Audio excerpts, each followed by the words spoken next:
Furious backlash from organisers. Now they're scrambling to try and keep the competition afloat. And a growing number of interstate leaders are also refusing to step in and rescue it.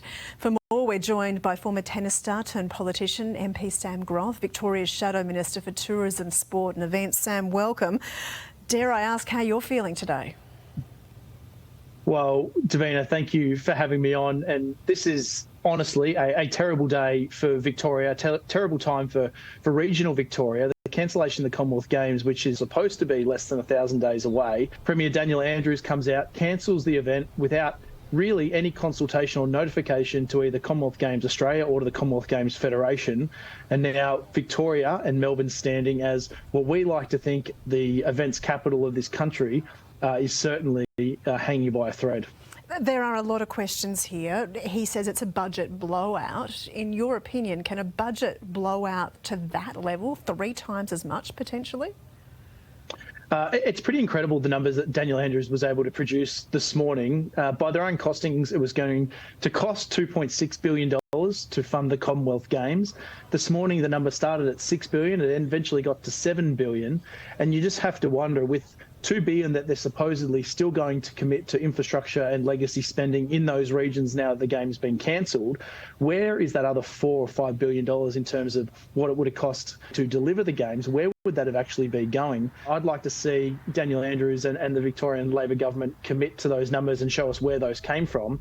But I think more broadly, I mean, the devastation this causes, both of those regional cities that were supposed to host the games and have the eyes on the world on them for 12 days and what that impact was going to leave for the long term. I feel for the athletes. As a former athlete yourself, where does this leave you in terms of your training and your preparation and your hopes?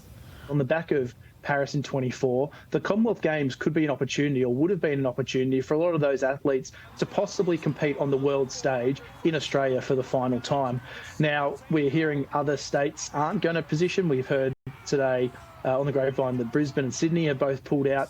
Where does this leave Melbourne in the whole scheme of things is the bigger question. If it doesn't happen in 2026, where does it leave it? Because there have been questions in the past about where it fits on the world stage.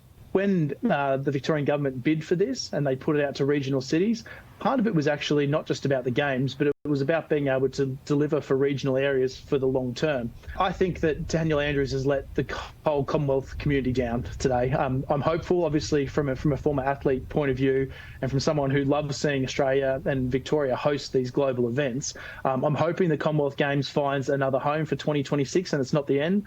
But only time will tell. Was there room to negotiate with the federal government to get them to step in and rescue it? We know that the Andrews Labor government was trying to secure up to $1 billion of funding from the federal government to get the games to go ahead. It was written into all their budget papers that there would be a contribution from the federal government.